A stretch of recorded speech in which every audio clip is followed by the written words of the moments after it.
Hi everyone, Jan here from Fursdon House.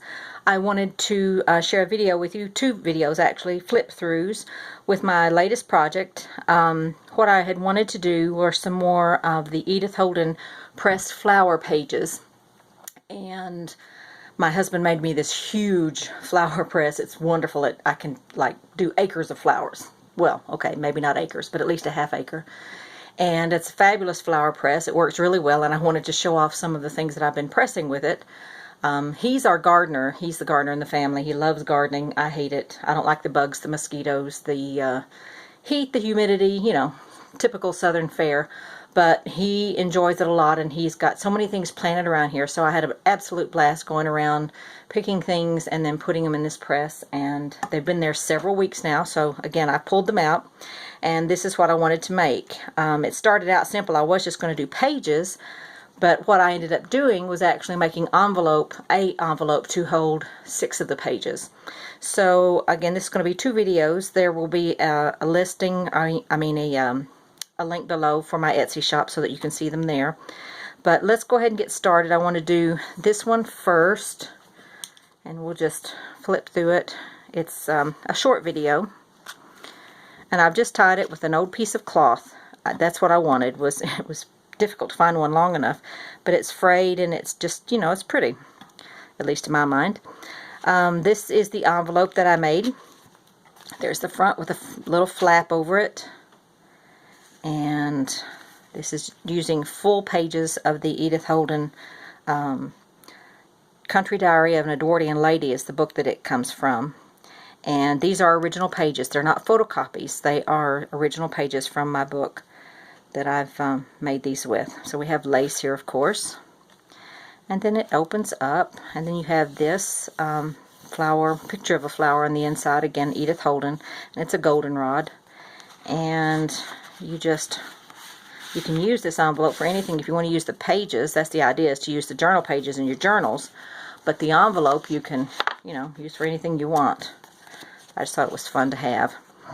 And here are the pages themselves. And this time I have learned to use a utility knife. It was scary, but true. And it works super well, much better than me trying to cut these shapes out with scissors.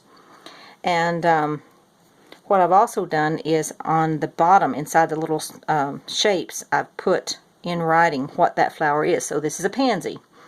And then, of course, these are the diary entries by Edith Holden. I wanted to keep as much of that as I could.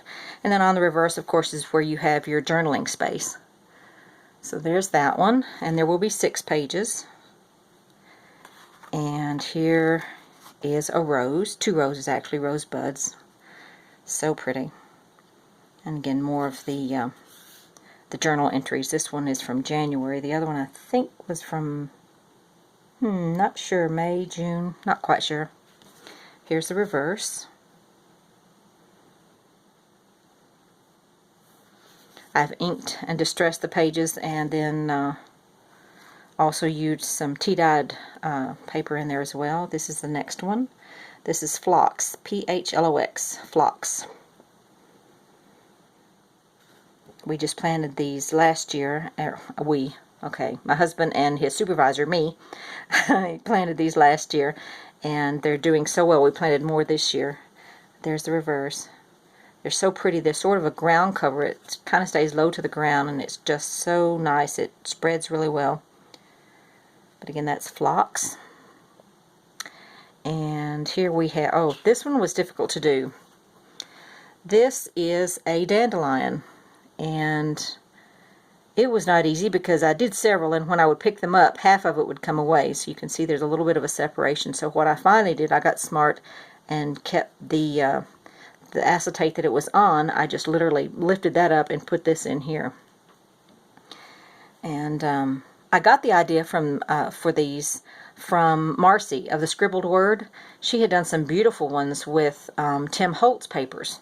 And for some odd reason, when I saw the Tim Holtz papers, I immediately thought of Edith Holden papers. Don't know why. They have nothing to do with each other. But she was the one where I got my inspiration to do all of these. I've done a packet once before, and then these are the second packet. But I learned a lot with this batch because of just different ways of doing things. And I was very good at using the utility knife. I was surprised. And here we have another pansy. Deep purple one. This one came from my mother-in-law's house. I had the yellow ones with the purple faces, and she had the deep purple ones. And she allowed me to steal. She said I could steal several, but I didn't want to. I didn't want to make the area look ugly. But I did manage to get these. And here's the last one. This is Heather, or Lavender. Probably my favorite, although I do love the purple, the deep purple pansy. And these are planted in pots around the house, or around the outside of the house, that my husband's planted. He loves it. He plants them every year if we have any that don't survive. So there's this one. Again, these are all being offered for sale in my Etsy shop, and I'll put that link below. But you can just see the different styles, and there we have it. So I hope you all are having a wonderful Saturday. It's a lovely, very humid, sticky June Saturday here in Madison, Alabama. But I hope you have a blessed week, and take care. Bye-bye.